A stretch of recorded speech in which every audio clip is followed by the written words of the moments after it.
A scream further away caught its attention. The ungodly creature lumbered towards the sound, crushing and destroying as it went.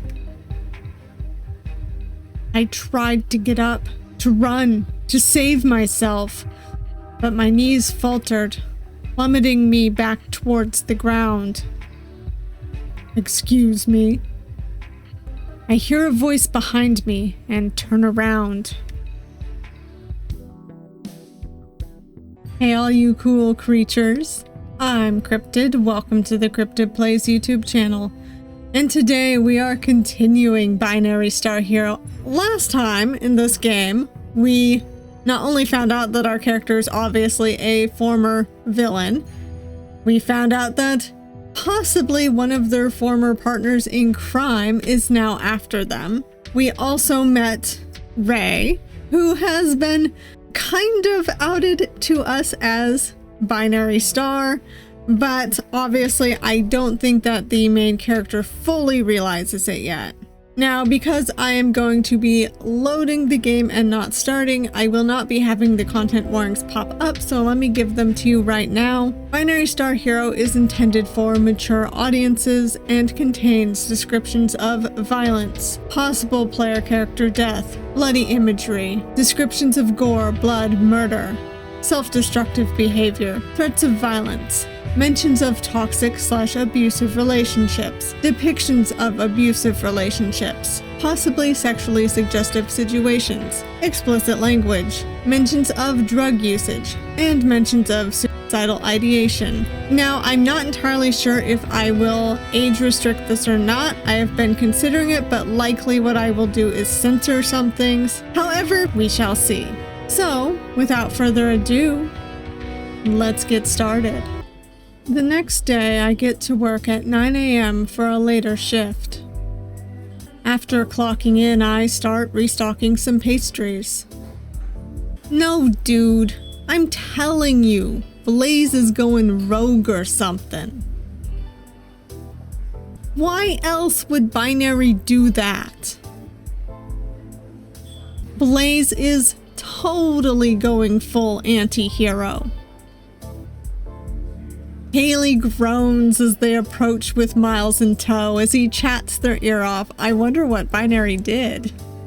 Oh dear, I knew Blaze was gonna get in trouble for kind of outing his secret identity.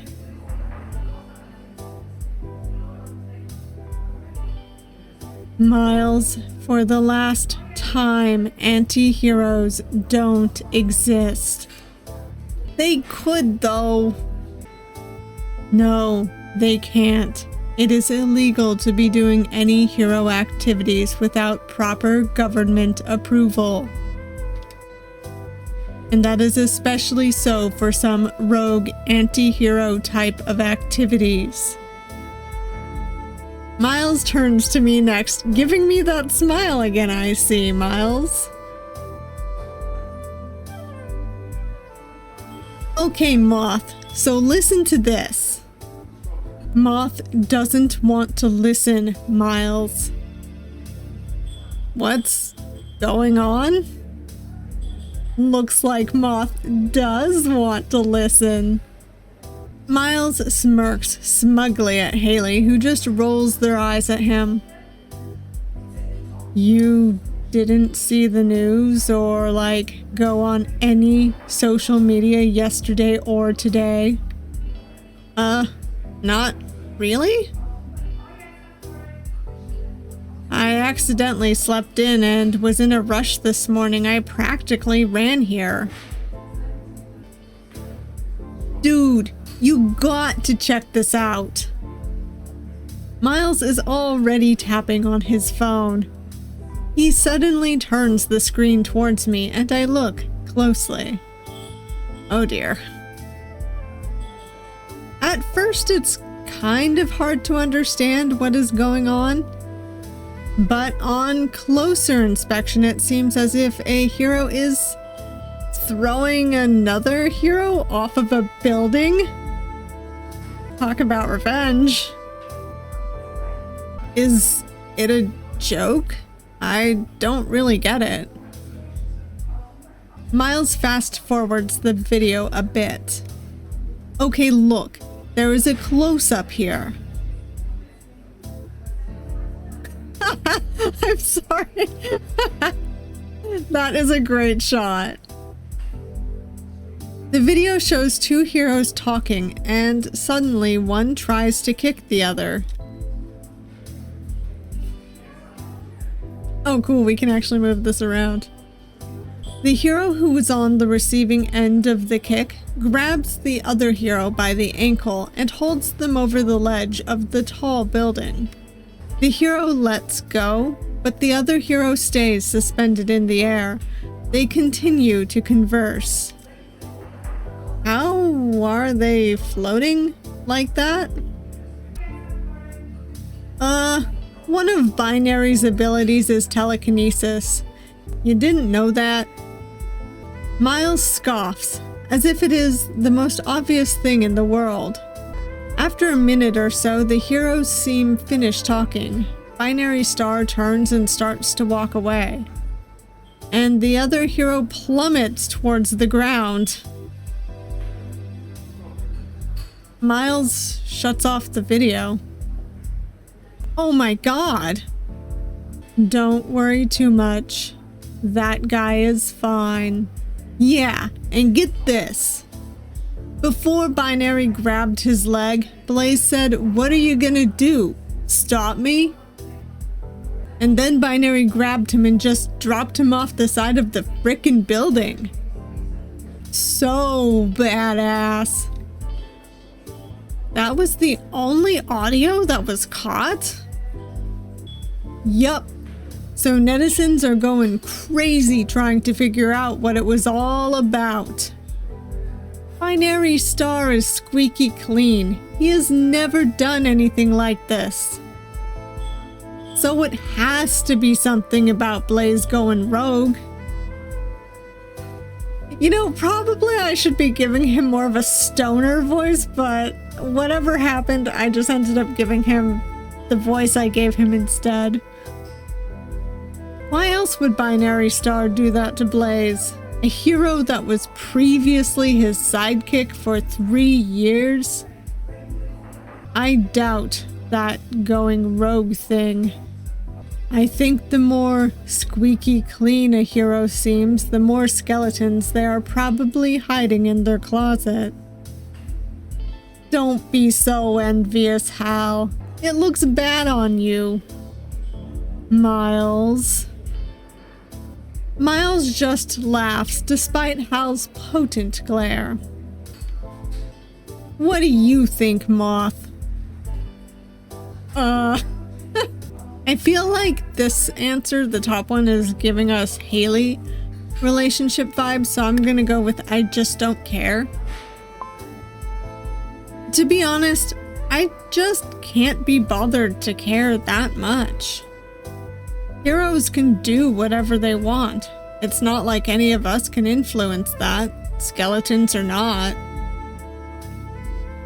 If Blaze does go rogue, anti-hero, or whatever, the government will definitely crack down on it.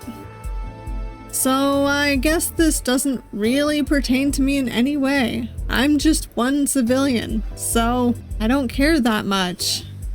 You're wrong, Moth. It does pertain to you. You might not think that heroes affect you, but that's wrong. They affect all of us, whether we like it or not. I open my mouth to retort, but I can't find a proper response. Haley had a point. No matter where you look, posters of heroes are around, watching. People strive and work within this binary of good and evil that has been permeated by the concept of heroes and villains. Heroes are so ingrained in our society at this point, I don't think any of us can even imagine a world without them. Even if we want to. I don't see how the whole heroes thing affects me personally, but I can understand what you mean. I guess I mean to say, I just wish it didn't pertain to me. Yeah, same. You just gotta watch out for yourself first and foremost. I chuckle. I know, Hal. I think better than anyone. Haley quirks an eyebrow. Am I saying it wrong when we call them by their nickname? Should it be Hale? I feel like it's Hal though. Because Hale would have the E at the end still, right? Well, whatever. Haley quirks an eyebrow. Before they can talk, I cut them off. Don't worry about it. I laugh awkwardly, changing the subject. So I think we are running low on straws again. Good. Save the turtles, baby. I'm so sorry I gave you like this Jersey accent, Miles. Or am I sorry? I don't know. They are made of cardboard, Miles. Oh. Then save the trees, babe. I've had enough of you people. Haley jokingly exclaims, walking off towards the back door. I glance up at the clock. It's about time for Hal's smoke break, so I can't say I'm surprised they took this opportunity to ditch us. Killing your lungs! I shout to Haley's retreating form. We are all dying anyways. Haley waves their cigarette of choice, disappearing into the back. A couple of hours drift by. The sound of clinking mugs and patrons quietly conversing amongst themselves could be almost comforting. If I wasn't so damn tired. Haley walks up to the register. So I have to head out early. Are you cool to close by yourself? Yeah, no problem. I feel like I've done it a billion times at this point. Haley shoots a slightly worried look, but covers it with a smile. Make sure to call me if anything weird is happening, okay? I'll be fine. Stop worrying, Hals. Haley sighs. I'm never not going to be worried about you, Moth. I'm not as helpless as you think I am, Hal. Haley smiles. I know it. I'm always going to worry no matter what, though. Yeah. Now go clock out. I'll take Miles with me. Is Miles a hero too? I'm pretty sure Haley is, but I don't know about Miles. Huh? Miles already left. Haley groans. Let me guess. Did he say it was time for his grandma's physical therapy? I can't help but to cringe, which makes Haley rub their temple. Miles doesn't have a grandmother. I honestly should have seen that coming. Haley sighs. It's not your fault, Moth. Sorry. No, don't worry about it. Miles will be hearing from me tomorrow. I grimace. I feel a little bad for Miles, considering how much Haley is glowering up a storm currently. Haley takes their leave. After an hour, I start to close up the store. Noticing that we are a bit low on cups, I grab some from the back to restock. I don't know if I like this lack of music all of a sudden. While I am restocking the coffee bar shelves, I hear the door chime. It had better be Ray because I am worried that it's double. Sorry, we're closed. I turn towards the sound of the door. Oh no, it is! Shoot. Aw, don't be like that, honey. My blood runs cold. I whip around, and he comes into view. I start to sweat. My heart pounds. I thought this place treated their customers like family. I would say we are closer than family, though. He leans on the counter. I take a step back, instinctively. Maybe you could make me a cappuccino. You know, for old time's sake. My hand shook, and I couldn't seem to get a grip. How did you find me? Oh, dear Cryptid. You think you could hide from me? He laughs, brushing a hand through his hair. I didn't think you were so stupid. I came to get you. I instinctively backed up. To bring you back. My eyes shot around, scanning for anything I could use as a weapon. Double stares down at me, his eyes emptier than ever. He watches me like a possessed man, no emotions to be found, like a shell. You look scared, Cryptid. I am unable to answer. Don't worry, for now I am just here to see you. Double walks behind the counter and makes himself a cup of coffee. Every now and then he shoots a glance in my direction. I am unable to make eye contact with him. I can't run. My legs feeling stuck in place. Alright. I think these choices are going to have to do with his affection or not. So, if I'm correct, this top one does not give us his affection points. So why are you doing this? Why are you doing this, Double? He approaches quickly, making me back up into the counter. Wow. That was very quick. Also, I'm digging his tattoo, and his eyes are so dark. You can just barely make out the irises. What have I done to deserve this? My once courageous voice ends with a squeak. You. Everything is all about you, isn't it, Moth?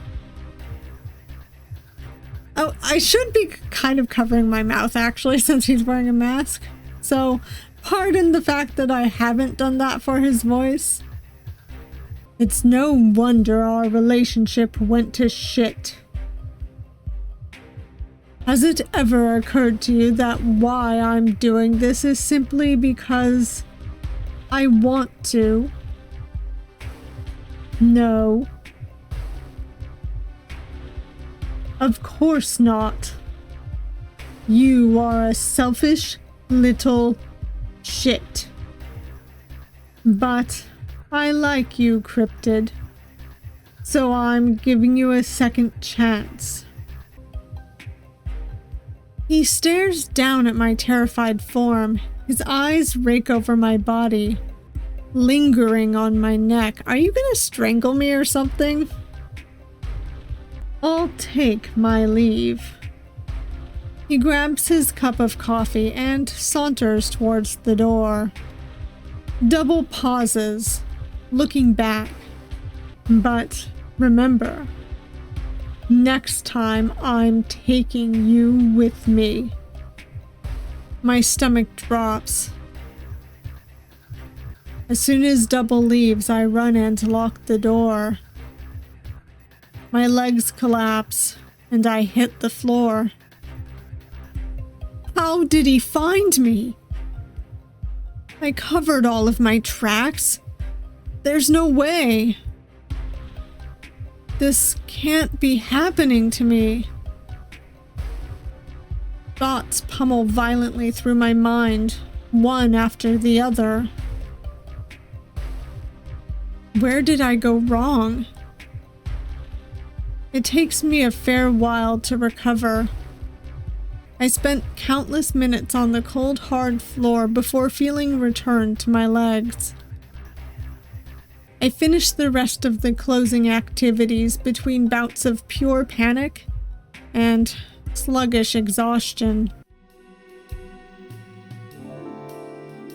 The sun has already set, shifting the angry red glow to a cast of dark blue and city lights.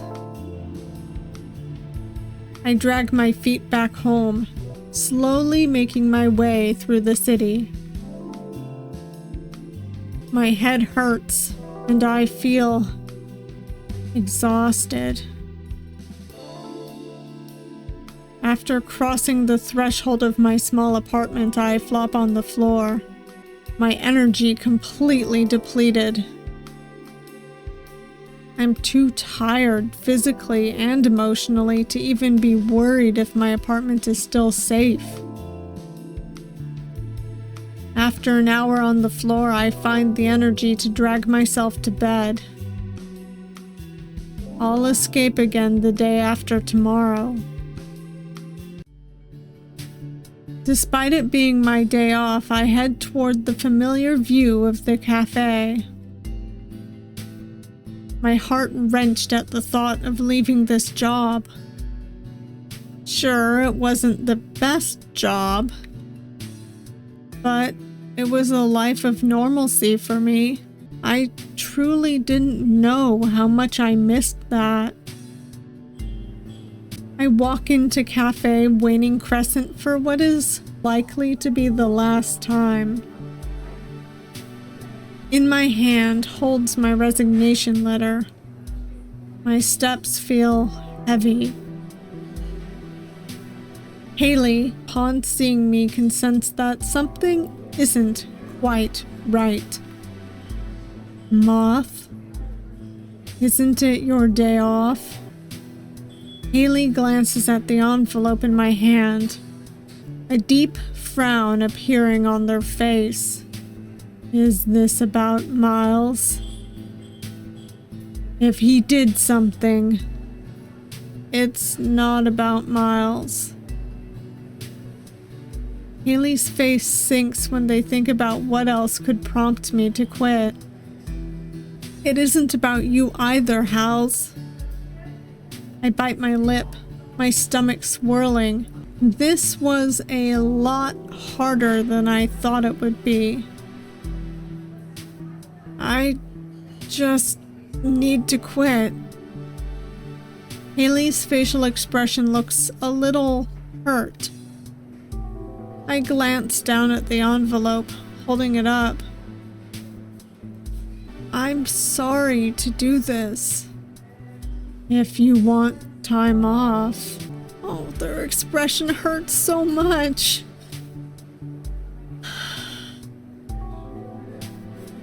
No, I just need to get away. But I can't say that. I won't dare pull Haley into this mess. My mess.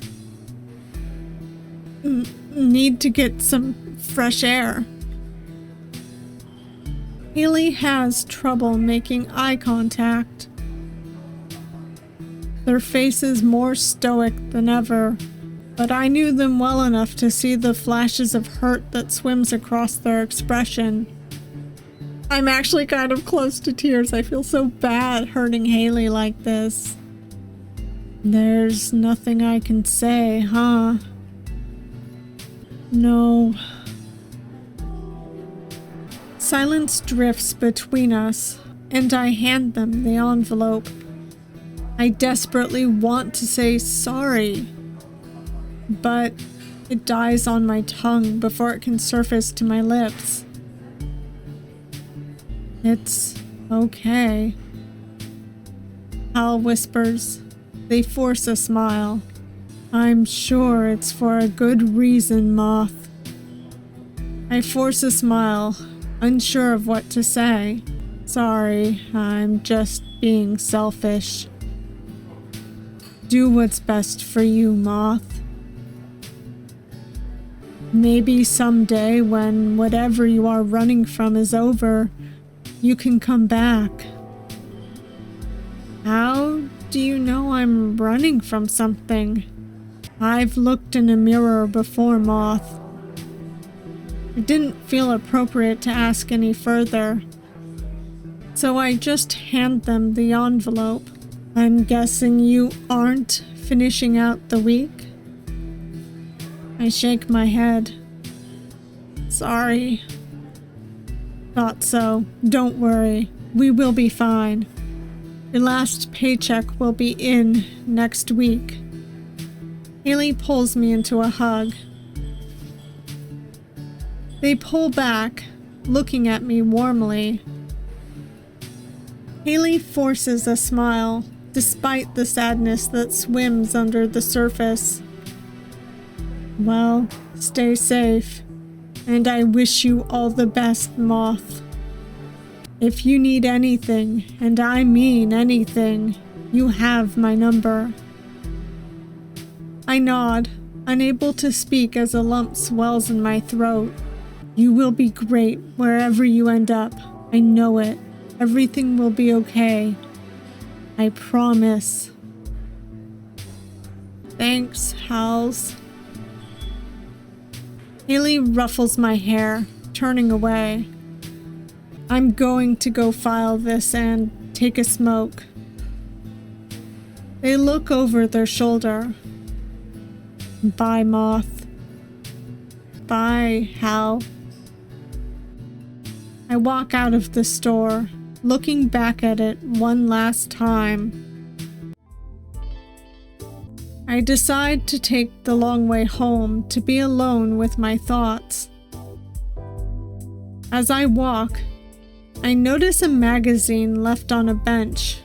The wind picks up and it flies onto the ground. I pick it up to recycle it, the wind only becoming more intense. As I am walking back home, my eye glances at the magazine. Familiarity catching my eye. Binary Star? Oh gosh. Well, he looks quite nice like that, doesn't he? Binary Star adorns the cover, splayed across like a Greek god. Let's see. Oh, I love the way we can move the screen a bit. Hero Fair. I will shine against any darkness inside the dazzling world of Binary Star. New city, new ways to shine. Exclusive interview with Binary Star. I guess that Luke guy was onto something. Ray really does look similar to Binary Star. And we're not suspicious of that at all. They could be cousins. If Ray had those red eyes, they could even be brothers. Binary Star's bright red eyes were unsettling to me no matter how hard his smile shined. I couldn't deny that the cover was attractive, though. Oh yes, it is. I glance at the headline. Inside the dazzling world of Binary Star. Curiosity gets the better of me and I flip to the interview. From Binary Star's time fighting for world peace to his new city, our favorite hero tells us everything. Everyone's favorite hero has moved home base and is more popular than ever. From posing for the newest names in Vogue to defending cities from alien attacks, Binary Star's brilliance never seems to fade. Today we had the chance to sit down and talk one-on-one with our favorite hero from the stars. Despite being everyone's favorite hero, you seem to have been taking on a new look recently. This new, dangerous, and dare I say, sexy look is driving fans wild. Can you tell us what inspired this change? Binary Star gives a polite laugh. Well, I wanted to show a new side of myself to the fans. I think citizens can lose interest in heroes because we may come off as ostentatious. I want to show that we are human too. I enjoy my time off. I drink black coffee almost every morning. I've even been thinking of adopting a cat. Wow, he really just has been dropping hints to us, hasn't he? I wonder if he wants us to read this interview or not.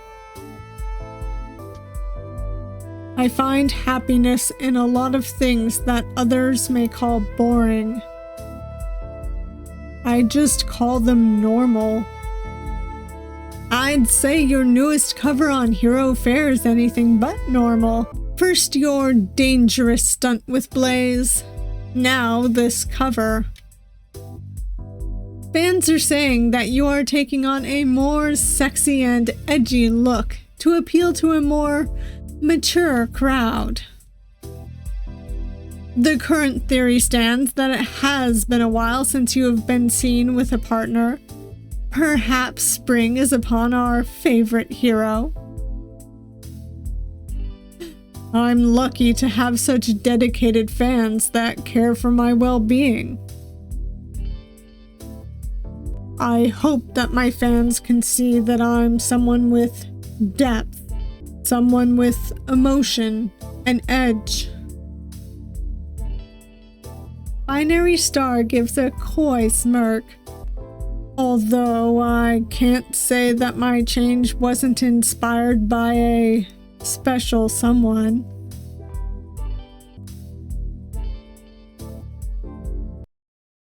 Suddenly, the ground begins to shake. What? Is an earthquake happening? My footing becomes uneven as the ground is jolted in every which way. I hear a scream in the distance. Suddenly, smoke rushes, encapsulating everything. Uh-oh. I attempt to run, but could only get so far before giant, unearthly black shadows take form. It dawned on me what was happening. Some ungodly monster was attacking the city. The aliens. Horrible creatures that destroy everything they touch. Suddenly, I think of Miles and Haley, and my heart jumps into my throat. I have to help them. I sprint back towards the cafe in a pure panic, knowing that it will take me closer to where the monsters roam. When I get there, the cafe is already half collapsed. My heart is beating out of my chest. I swivel my head desperately, but all I see is smoke.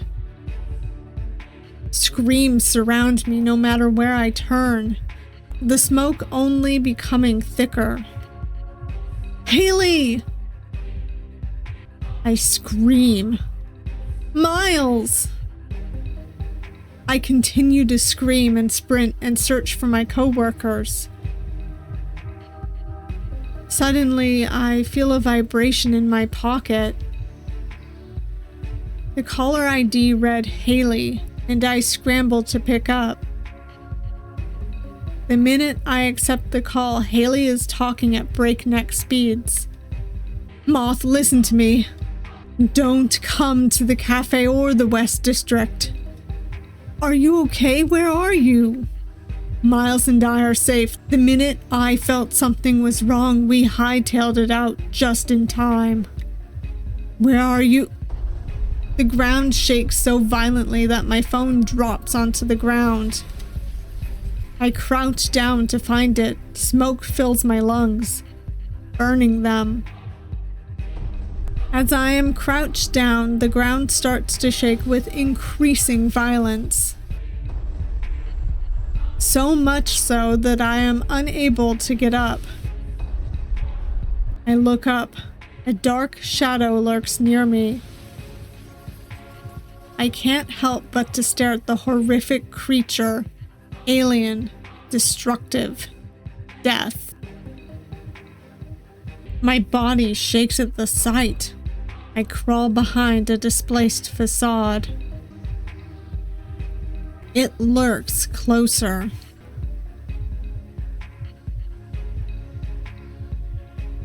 I try to stop myself from shaking, but it is futile.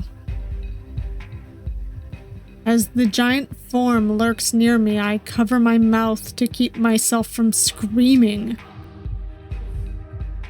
It pauses. A scream further away caught its attention. The ungodly creature lumbered towards the sound, crushing and destroying as it went. I tried to get up, to run, to save myself, but my knees faltered, plummeting me back towards the ground. Excuse me. I hear a voice behind me and turn around. Do you need help? It's so good to see him. Oh, this is another one we can move just a little. I love that. Also, I love this foreshortening of his arm, the way he's reaching towards us. I look up to see a hand reaching towards me. A hand connected to the body of the hero I saw on a magazine not 30 minutes prior. Binary star? He smiles. Yes. Before I can stop myself, I blurt out my first thought. You look different in person. He seems unsure of what to say, but flashes a dazzling smile. I'll take that as a compliment. Oh, sorry. I didn't mean it as an insult. I can hear screaming in the distance. I look past the hero and see someone being picked up by the large creature. Maybe you should help them? His gaze doesn't falter from me. My sidekick will take care of it. Okay. Let me help you up. I take his hand and the hero helps me to my feet.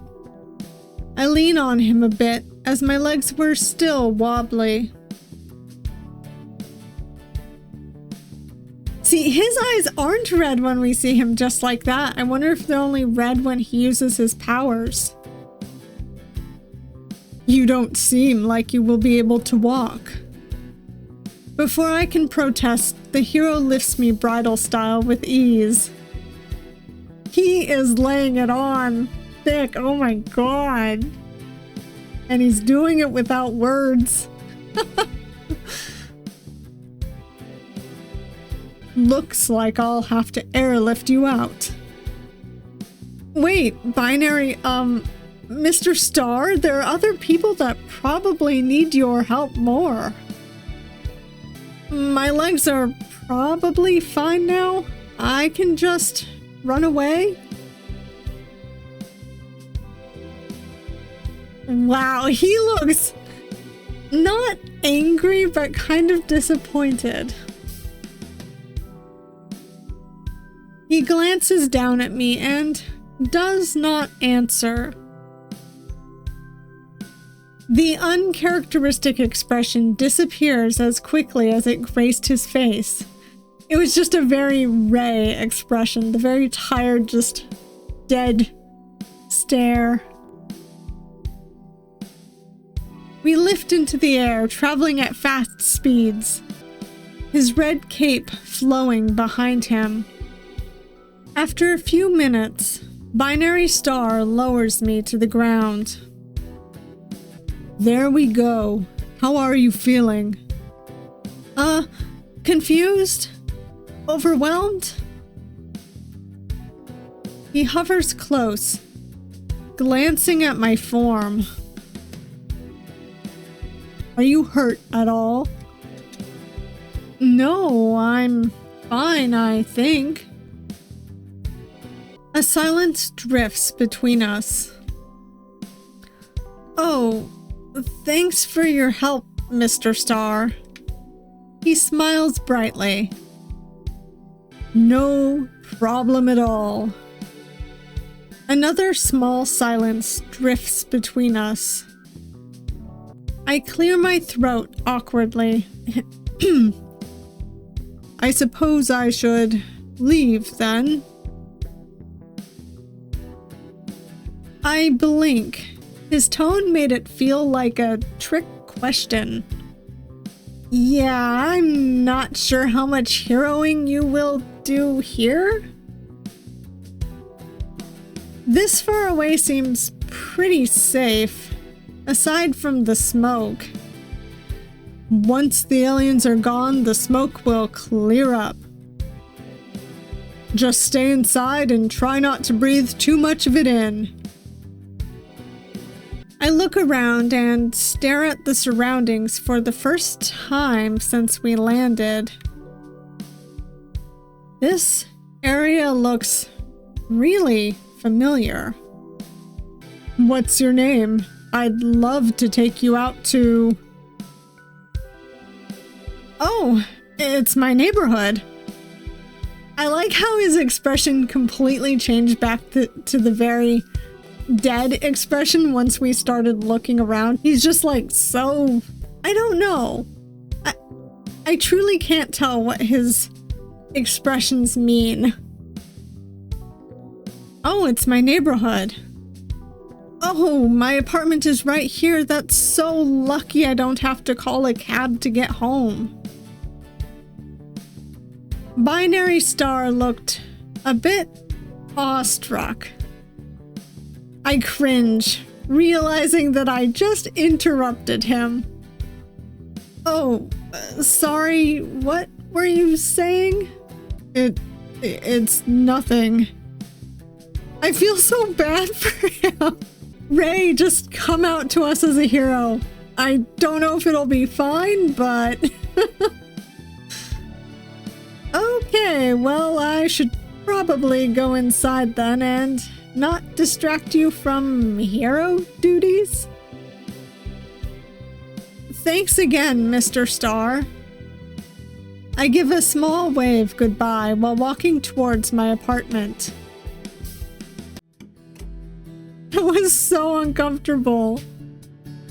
I enter my apartment, tossing my stuff onto the counter.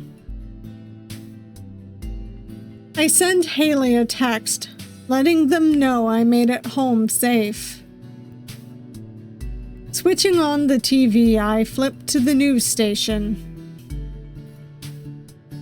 On the news shows flashes of light and color as the heroes battle the long-legged aliens. The street signs of the cafe flies across the screen, slamming into one of the creatures. It suddenly occurs to me that Ray could have been in the area. I scramble to grab my phone. Okay, I'm starting to think that we might be a bit dense. Like, maybe we're just really giving the benefit of the doubt that Ray is just not a hero, but Binary Star probably has his voice and kind of looks like him and asked us out, and Blaze was like, oh hey, you know this guy? I don't know. The phone rings a bit and goes to voicemail. Hi Ray, this is... The phone begins to vibrate in my hand. So I love that this can move. It's Ray calling me back. I quickly answer. Hi. Hey Moth, you called? Yeah, I'm not sure if you heard the news, but stay out of West District today. There is silence. There is silence on the other line, and I thought I heard a scream. Ray? Yeah? Oh, sorry, I must have spaced. I heard the news. I'll be sure to stay out of West District. I think we're starting to realize that maybe he is there. A large crash resounds in the background of the call. Is everything okay?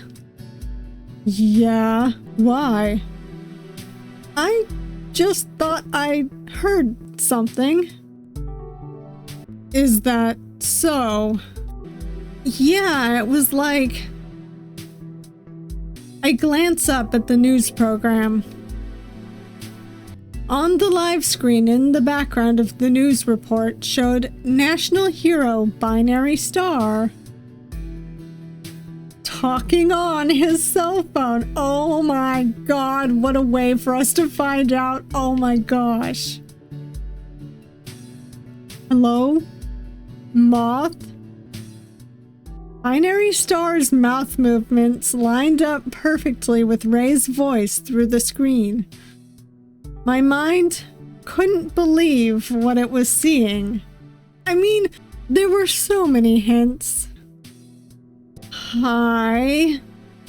Are you doing okay? You seem kinda off.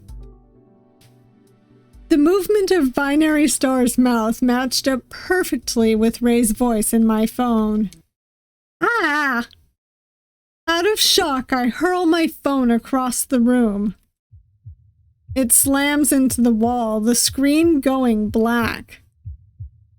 I see Binary Star, no, Ray, mouth my name on the TV program, first confused, then concerned.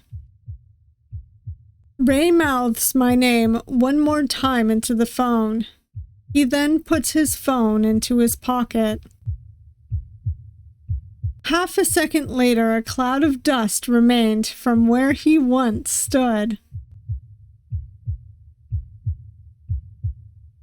I love this heartbeat in the background. We are so nervous. Some part of me knew it would only be a matter of minutes until he was at my door. I grabbed my jacket and keys, running outside as fast as I can. My heart was beating 1,000,000 miles a minute, and I knew I needed space for my thoughts to process what I had just discovered. I sprinted from my apartment building. Once I knew I was in the clear, my gait slowed. Let's just think. My heart pounded in my chest as I walked the lonely residential streets. National hero Binary Star is without a doubt Ray. A guy who only orders black coffee and always looks tired. They just seem nothing alike. But I can't deny that Binary's interview in the magazine had the same interests as Ray.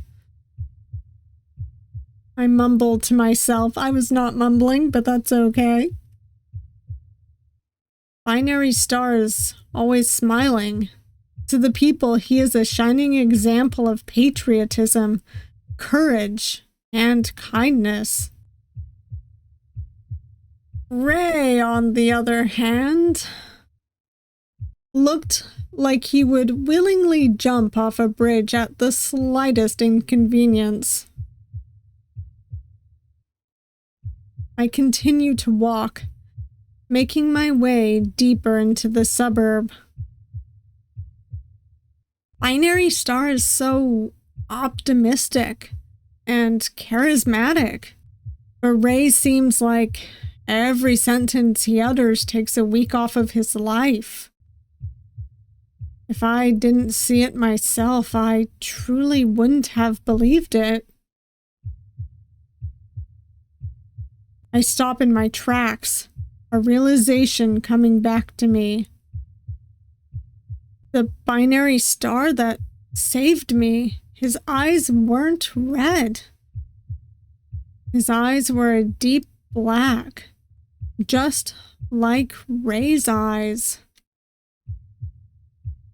I bury my face into my hands and groan. Have I really been just flirting with Binary Star this whole time? This situation is just so freaking weird. Yeah, I knew this was gonna happen. Wandering away from the alien attack, trying to get our thoughts, and this guy's been running around the whole time, waiting for us. What situation? As I look up, I only get a glance at his face before being knocked out cold. I soon wake up to the sound of dripping water. I glance around dreamily.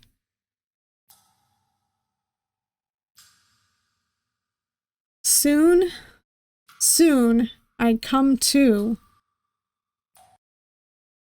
This is not my apartment. Oh no, it's not. Looks like a warehouse. I jolt awake, whipping my head around desperately. The scenery of a concrete warehouse graces my vision. Boss! Cryptid is awake! One henchman calls. I tried to scream, but the cloth gag prevented me. Classic! As if being summoned by my thoughts, Double walks up, crouching in front of me. Wakey, wakey, Cryptid. He grabs my face, jostling it back and forth lightly. Aw, don't look so spiteful. You're going to make me feel hurt. I yank at my ties, but they are so tight that I don't think even I could slip out of them. Double winks, as if reading my mind. Reinforced just for you. And do you think I don't know you? Let's face it, Moth. Nobody knows you better than I do. Nobody. Double pulls out a knife, and my blood runs cold. So I'd like to ask you to stay put, okay? I think all of the Double relationship points come from being like sarcastic and defiant with him, so let us nod. I nod slowly. Double's eyes squint into a smile. Great. Glad we are on the same page. Double's ability was teleportation, an essentially non-violent power by most people's standards. But Double himself is a monster. And the way he could use his ability was creatively horrific. Though I'm not sure our crew will be able to forgive you. I look up, noticing the 20 or so henchmen that surround Double. I spot Ripley, but he refuses to make eye contact with me. Guilt clouds his features as he stares off into space very intentionally. I felt a form of rage that I couldn't quite explain. Despite the fact that Ripley has already been through what I was about to go through. You see, my men here want to rip your throat out. Do some lasting damage. You betrayed us, Cryptid. He spits my old alias out of his mouth as if it were the remains of a chewed-up sunflower seed. And that hurt. We were family. Closer than family. Right. All of the henchmen shout agreements. It was obvious that their rage has been worked up by Double for months at this point. And now they wanted to get even. I tried to stop my body from shaking, but it was in vain. I'm wondering if the relationship points with him are bad. I'm trying to figure that out. Because everyone else, they're good. But with him, I feel like it's gonna end in death. Double catches my feeble attempts and smiles. Evil. Intentional. Now, night crew. What do we think would even these scales? An eye for an eye, right? What our little cryptid did to us is a betrayal that will never heal. So, I would like to encourage something that is also lasting. So our dear cryptid will never forget the betrayal of the crew. Double laughs, glancing at me. Poetic, don't you think? The henchmen get eager. I see a fair amount of faces in the crowd that I haven't seen before. And some faces I used to know are gone. I can't suppress the shiver that runs down my spine at the thought of what could have possibly happened to them. So, men, what would even the scales? A finger! A henchman shouts. The excitement in his tone makes my blood run cold. 2 fingers! The men laugh at the casual one-upping, as if the reality of my fingers weren't at stake right in front of them. I fight against my own brain that so desperately wants to disassociate.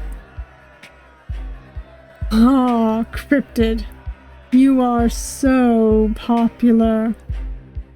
Looks like they want any part of you.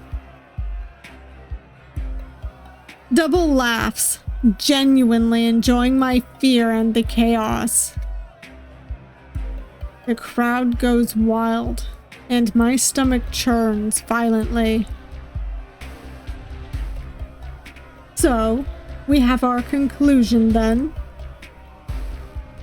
The men cheer. He holds out his hand, and the knife is replaced with a larger machete. Ripley, bring the ice. Double turns to me, smiling.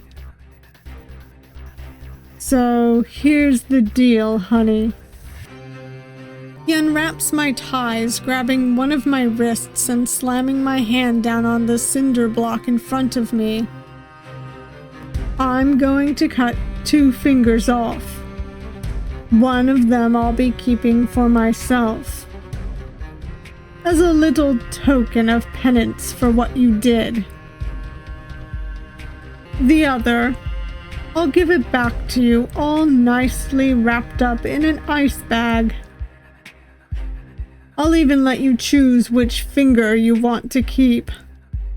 I want you to have that decision because I love you. That's an interesting way to show love.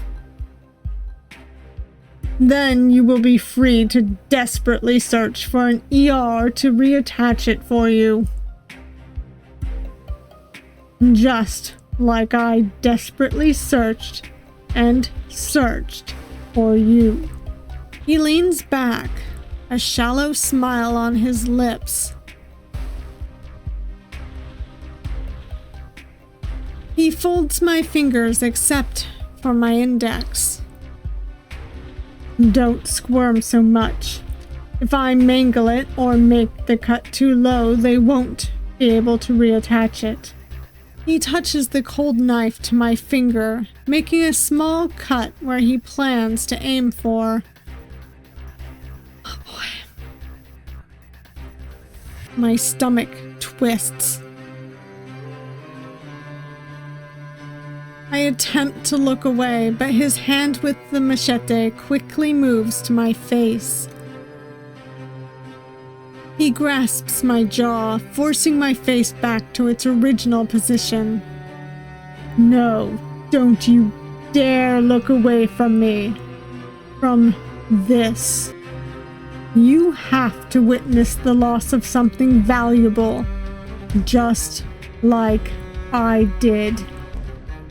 If you close your eyes, I will take another finger for good measure. Tears begin to streak down my face. Oh, Moth. Oh, it's okay. Double coos, stroking away some tears before moving back to my wrist. Don't cry, honey. This will be over before you can blink.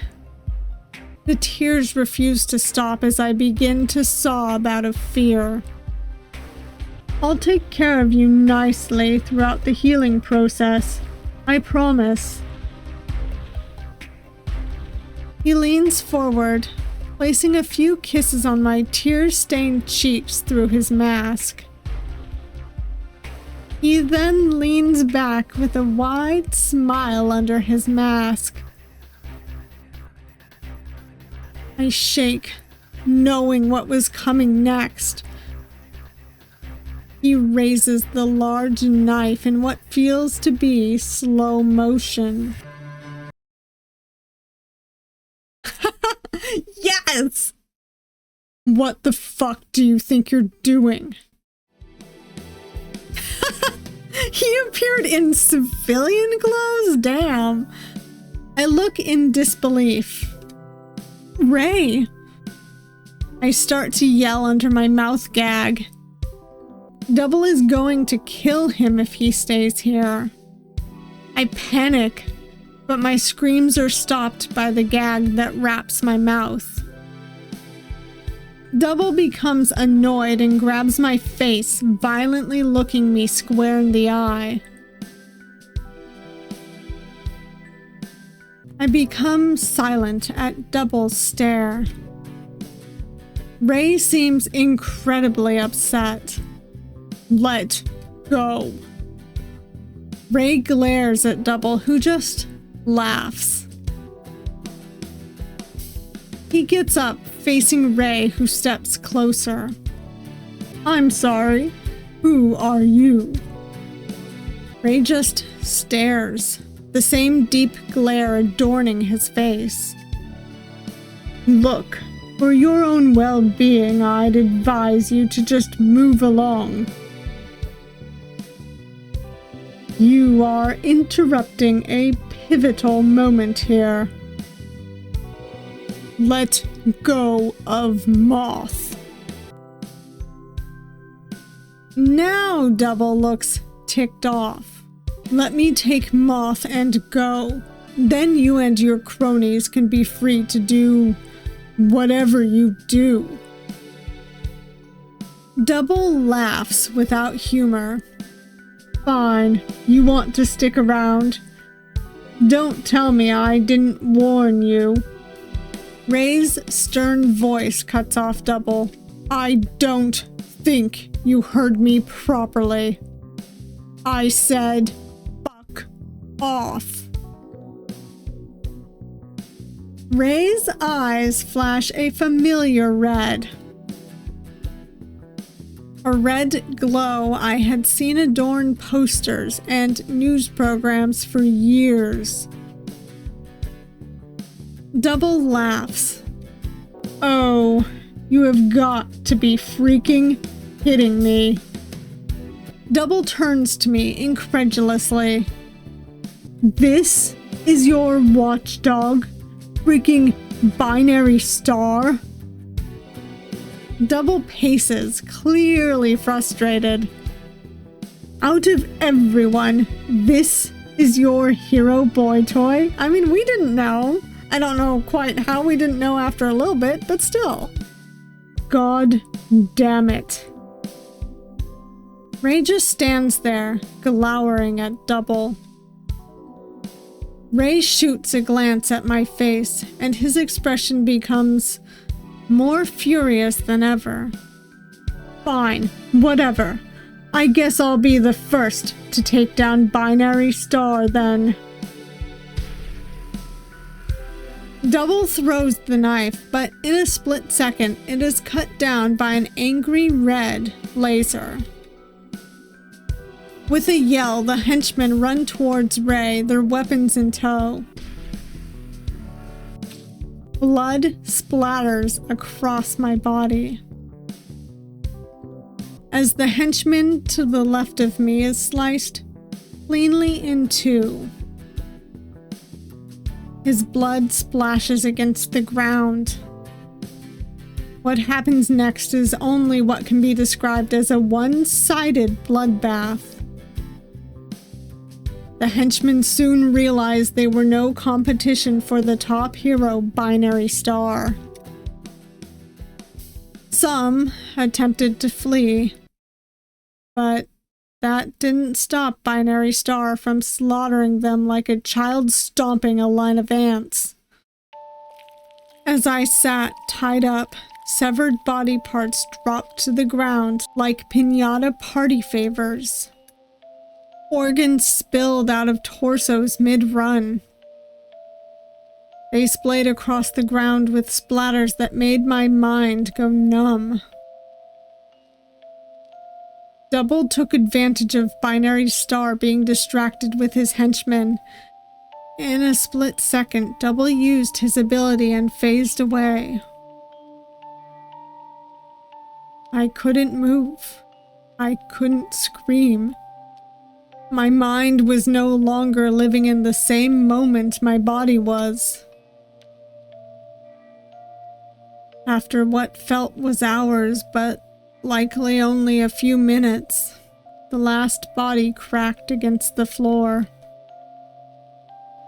As the concrete floor was decorated like an abstract painting, the Binary Star approaches me. He hunches down with the knife he picked up from the ground. With the knife, he cuts the ties from my wrists. I notice his eyes are back to black. Some part of me is thankful for it. But, like a gun with the safety on, I feel as relieved as I can, knowing danger is only an impulse away. Moth, are you okay? I can see him say something in a far-off place, but my brain does not register. Moth? He brushes my cheek with his sleeve. I can feel the wet being smeared off. I exist in a different world at this point. I can't even feel my beating heart or my uneven breath.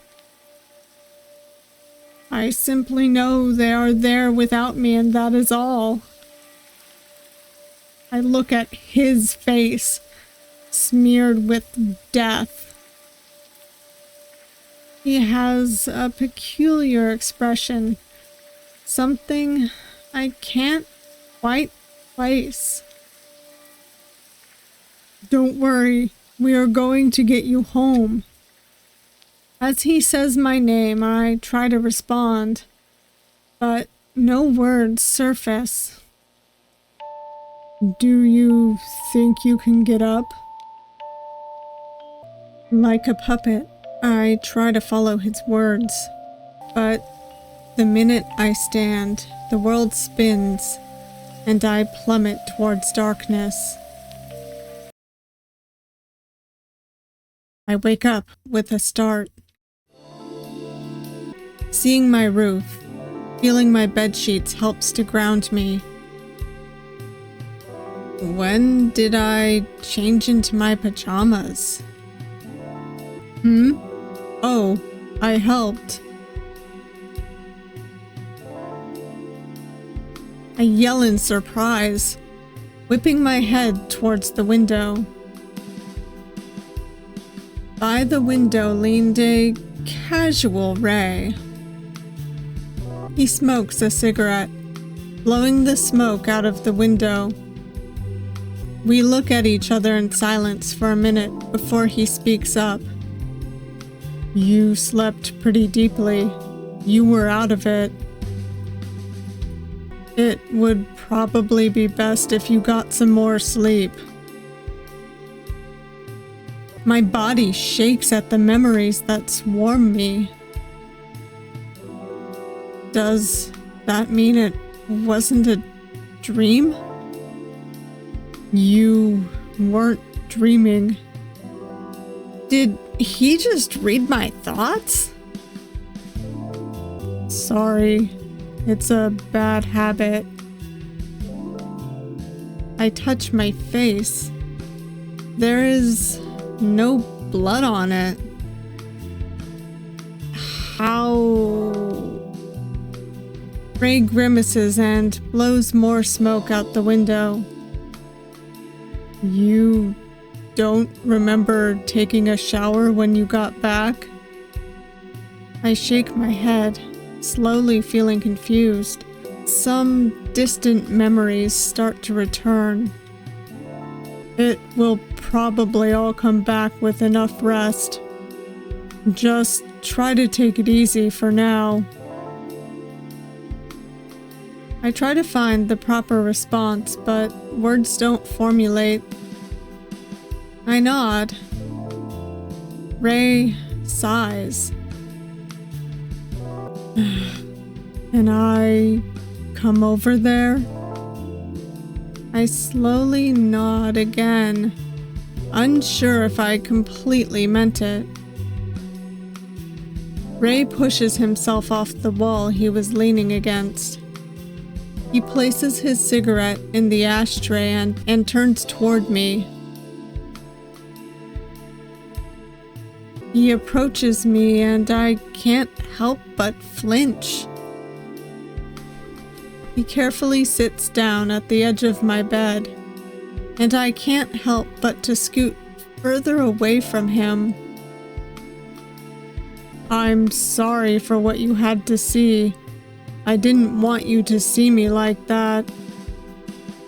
I mean, this is the meaner response. And while yes, it was scary, I'm not entirely, well, no, that's wrong. I do not agree with him killing all those henchmen, but I think the top one does not give us relationship points. Understandably so. See you acting like a psycho murderer? See you like a psycho murderer? You slaughtered those people as if they were. I stopped talking because I wasn't sure if I trusted my stomach. There's an awkward silence before Ray sighs. Yeah, that's fair. I was scared for you, angry, and I kinda lost it. Totally lost it. Yeah, totally lost it. I thought heroes weren't allowed to kill? Ray's lips form a tight line. Do you think crime would go away if we weren't? Do you think heroes are allowed to decide if they want this job? Moth, heroes are glorified military weapons. At the end of the day, we are just the police, but with shiny new packaging and horrifying abilities. If the government doesn't make us work for them, these abilities can end up being a fast pass to anarchy and terrorism. So then, I guess we perform war crimes and terrorism under the name of the government instead. Ray laughs, but it is empty and hollow. His eyes are emotionless. I am unable to say anything back. I never had much faith in heroes, but reality is even more horrifying than what I thought. So, you aren't going to get arrested for the slaughter? No. There's already a cleanup team there dealing with it. As far as everyone else is concerned, those criminals disappeared without a trace. The clear disgust showed on my face, and Ray grimaced. This is the reality of things, Moth. I'm not saying it's good, but it's the reality. I may have lost my cool, I admit that. But if you heard what they wanted to do with you in their thoughts, you would feel the same way I did. I opened my mouth to reply, but I am cut off by a dull pain on my jaw. Ow.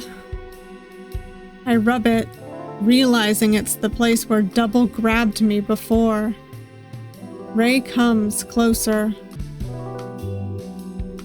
Let me see.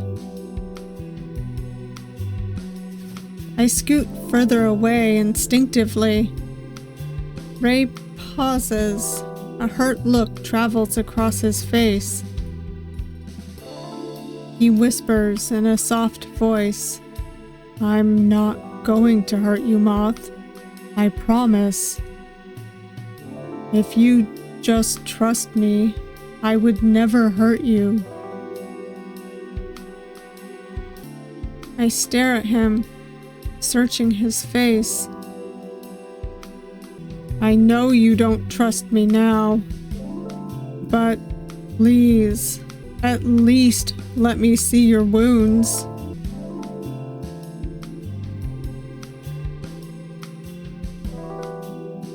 He softly turns my face so he can see where the pain was originating from.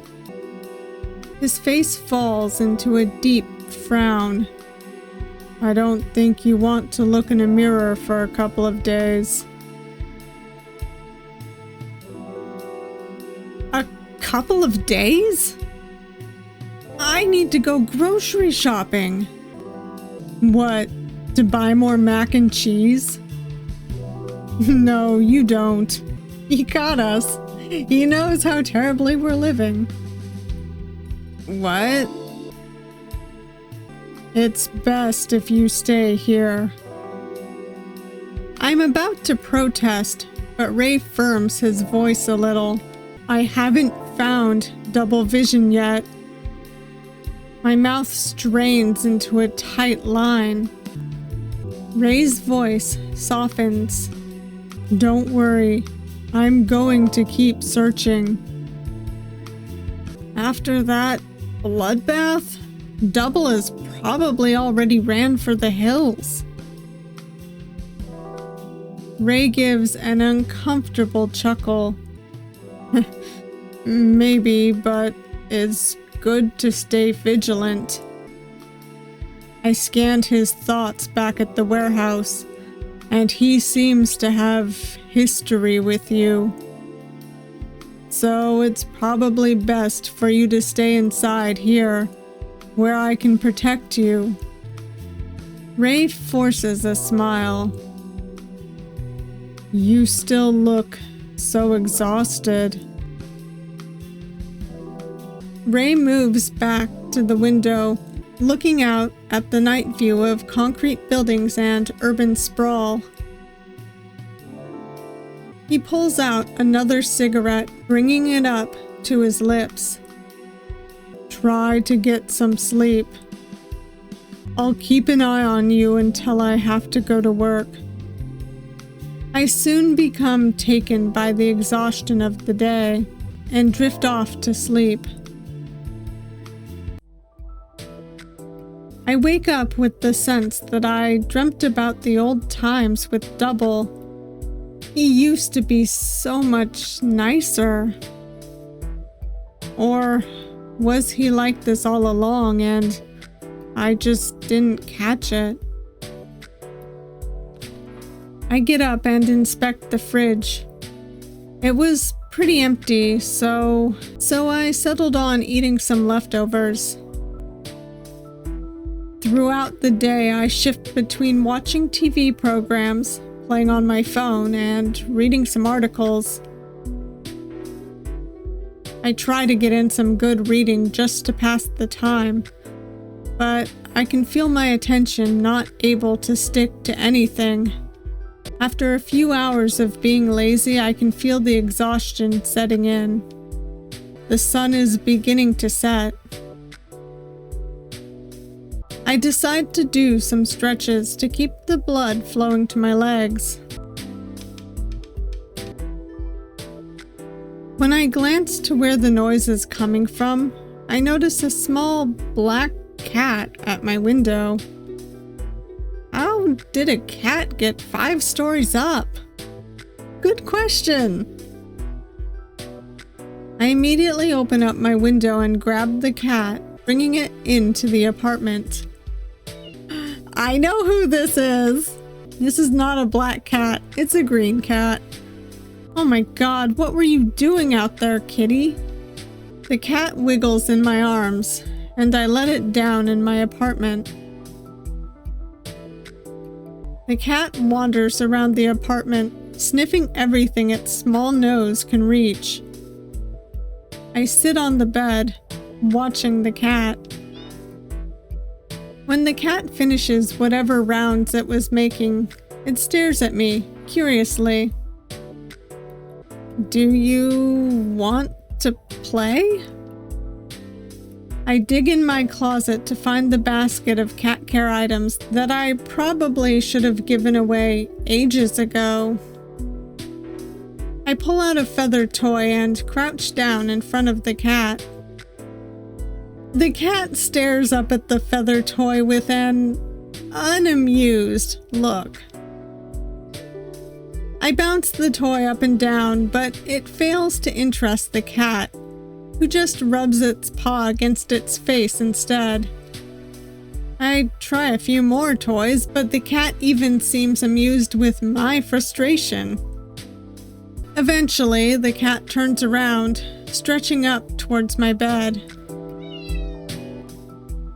You want to get up there? I ask, carefully picking up the cat and placing it onto my bed. After sniffing around a bit, the cat lays down. It looks so comfortable I can't help but to yawn as well. I decide to follow suit, laying down on the bed, blanketed by the rare, warm sun. The cat gets up and walks over to me. The cat curls up next to me, its soft warmth comforting me. How did you get here, kitty? You must be pretty agile to find your way up 5 stories. I mumbled to the cat. Ah, yeah, it's one of those scenes that we can move a bit.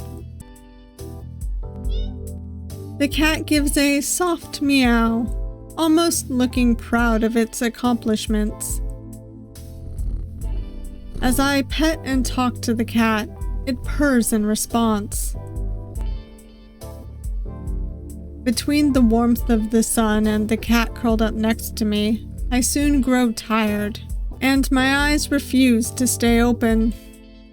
I can't help but to fall asleep with the cat beside me.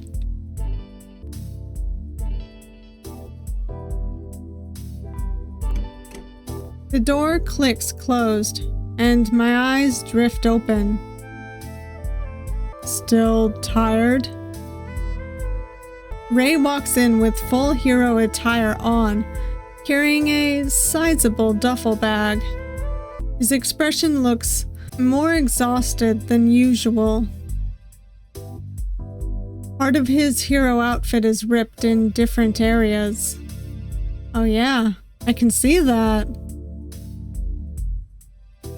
I grimace at a particularly nasty slash on his side. Ray follows my eyes and covers the slash with his arm. It looks worse than it is, I promise. I get up to take a closer look, but Ray quickly takes a step back. I rushed back here to check on you, so I haven't taken a shower yet. Oh, sorry, I didn't mean to. No, it's okay. I just can't guarantee that I don't smell entirely horrible right now. Do you want to shower here? Oh, do you mind? I was just stopping by here to make sure you are doing okay. I was going to head to mine and come back here later, but I guess that would save me a trip. Yeah, feel free. There should be some fresh towels in the bathroom. I look at him. I don't think you will fit my clothes, though. Ray drops his duffel bag on the ground. No worries. I always take extra clothing to work. Never know what's going to happen, right? I push out the memories of the carnage from my mind. Yeah. Ray, surely sensing what I was thinking, looks somewhat awkward. He forces a smile. I'm going to... He gestures toward the bathroom. Yeah, of course. He saunters towards the bathroom. A couple of seconds later, Ray speaks through the door. Hey, Moth? Yeah? I approach the bathroom door. Do you mind helping me with something? It's nothing weird. Sure. Do you want me to come in? Yeah. Oh my goodness. I mean, he's still wearing pants, but oh my goodness. I opened the bathroom door to see Ray hunched over the sink. The top part of his jumpsuit is off, and his hair hangs partially wet. I eye the gash on his side, red and angry looking. I can't reach the top part of that well. Do you mind cleaning it? Ray looks awkwardly away. You can say no if you want. I'll just wash it in the shower water and hope it's good enough. What were you fighting? Ray grimaces. He knows what I'm getting at. A crawler. The type of alien that you saw before. Their attacks are becoming more frequent. And it was destroying the city. Okay. I walked towards Ray and grabbed the bottle of hydrogen peroxide from his hand. I cleaned the wound as thoroughly as I could. Ray doesn't even flinch at the touch of the hydrogen peroxide. He sighs. Thanks, Moth. No problem. I stand awkwardly, trying not to stare at Ray's undressed upper half. Speak for yourself. I'm going to take a shower now. Oh, right. I'll get out of your hair. I leave the bathroom, closing the door behind me. The various scars that adorn Ray's body are seared into my mind. Just what has he been fighting all this time? I can hear Ray give a tired sigh as the shower water hits his body. Having Binary Star in my small apartment honestly scares me. Back when I was a part of the night crew, some of my criminal compatriots would come back to the base absolutely terrified. They would shake as if withstanding an Arctic freeze. They would be unable to speak, their eyes hollowed and distant. And the next day, they would be gone. I wouldn't dare ask Double what happened to them. His white knuckles said more than his voice ever could. Now I think I understood. The sickening sounds wouldn't stop coming back to me. It made my stomach flip and my legs shake. But despite my numbing fear, I had to know. Who are you, Binary Star? The sun continues to set a brilliant red, closing in on nighttime.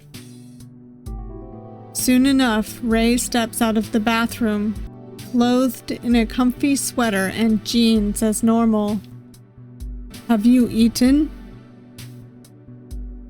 He glances at me while drying off his hair with a towel. I shake my head. No, I'm not too hungry. You should at least eat something. Your body has been through a lot. I'll order you some food. Wow, my hero. A little smirk plays on Ray's lips. And don't you forget it, Star. What kind of food do you like? I shrug. Maybe something comforting? Ray chuckles. Catch. He tosses me his phone and leans against the wall. Get whatever you want. Whatever I want, huh? Maybe I'm feeling some Wagyu and lobster. I peek up at Ray, who just smirks down at me. Oh, he's got it bad. I kind of feel bad for him. Are you trying to scare me? Get two. He's so cute. I groan. You are no fun. I fight villains all day. A little brat like you is hardly enough to push my buttons. Wow, insults, huh? Ray laughs, brushing a hand through his damp hair.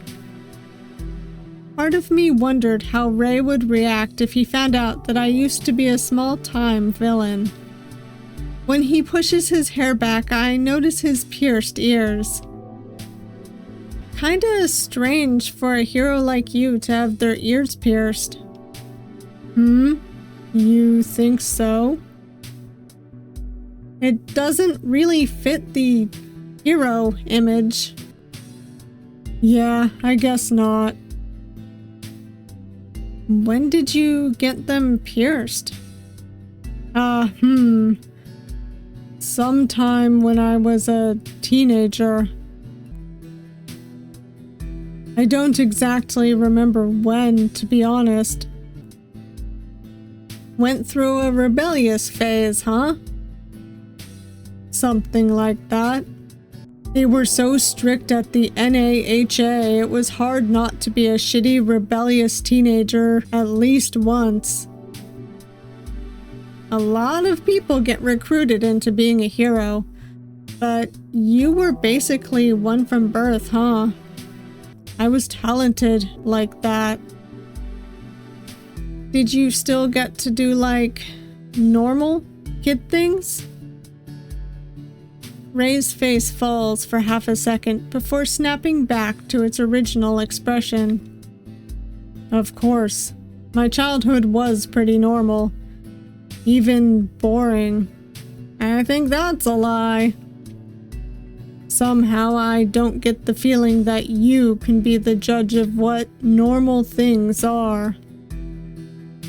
As I'm pretty sure lattes aren't usually green. As I'm pretty sure being a villain isn't normal, Star. Sorry, I had to. I'm pretty sure he knows. Rude! I hold up his phone as if I will throw it. Ray chuckles. It was a joke. A joke. I glare at him, phone still in the air. Okay, I'm sorry. I didn't mean it. I'm sure you had a very normal upbringing and turned out very normal from it. I lower the phone and Ray sits next to me on the bed. I hand his phone back. You didn't order anything? I can just do it on my own phone. I don't want you to have to spend money on me like that. Ray rolls his eyes. I'll go out and pick you up something then. There's some food in the fridge. I'll just find something from there. I get up and open the fridge, finding some fruits to snack on. Ray narrows his eyes at the small amount of food, but doesn't comment. I sit on the kitchen counter and start to eat the fruit. So, what are those alien things anyways? Ray sighs. We aren't really sure. Every couple of weeks they send one or two more. Lately, it has been happening with more frequency. They are really destructive and seem to kill rather than eat or capture. So you have to be really careful if you end up around one. Their sight isn't too good, but they have excellent hearing. Ray approaches me, looking down at me from where I sit on the counter. If you are ever in trouble, just yell for me, and no matter where I am, I will save you. His intense gaze pierces my eyes. I look away, his depthless eyes making me feel flustered.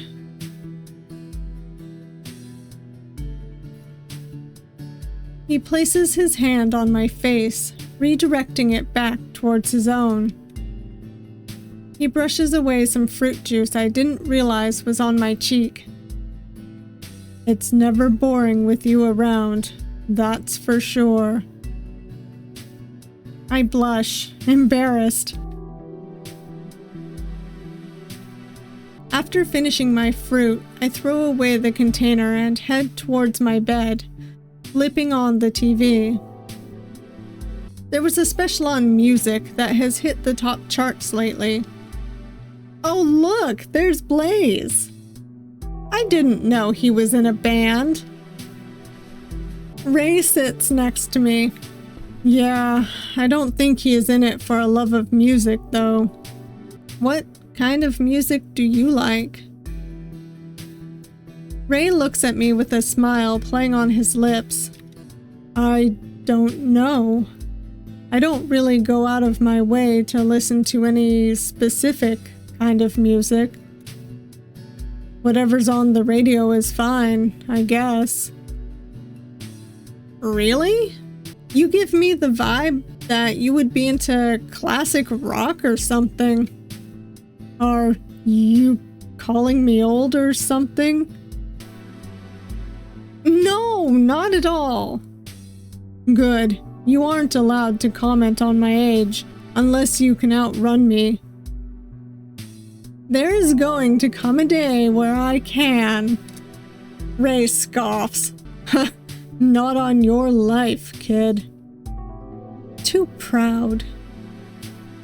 The articles say my pride is what's sexy about me. You search yourself on the internet? That's embarrassing, Ray. I'd never admit to something like that. The internet? No, not really. Magazines sometimes when I see one with my name on the cover. It's hard not to be curious. Magazines? I take it back. You really are an old man. Ray's smile looks a little annoyed. You are such a little brat. I laugh. Blaze's face shows across the screen, sweating on stage while he screams into a microphone. You know, he came in to order coffee once. I vaguely remember your coworker mentioning it. I'm guessing Blaze wasn't there for the coffee. He wouldn't take no for an answer. He was very determined on taking me out to dinner. I'm not stupid enough to think that for someone like him an offer like that is simply a nice invitation. I get the feeling that he's the type to feel owed after taking someone out to dinner. Ray had a deep frown. His silence was a bit unnerving. I attempted to lighten the mood. I don't know how you survived with him as a sidekick. I couldn't even survive 15 minutes around the guy. After a while, I essentially fired him, but the NAHA decided to just promote him into a hero in order to preserve my clean record. What's the NAHA? I assume it might be Naha, but I'm saying Naha because it could also be that. A smirk quirked on Ray's lips. North American Heroes Association. You really don't know anything about heroes, huh? I roll my eyes. Do you want me to freak out over you? Oh my god, binary stars in my apartment. I can now die happy. Ray chuckles. If it's you, I don't even mind shaking your hand or autographing your forehead. How romantic.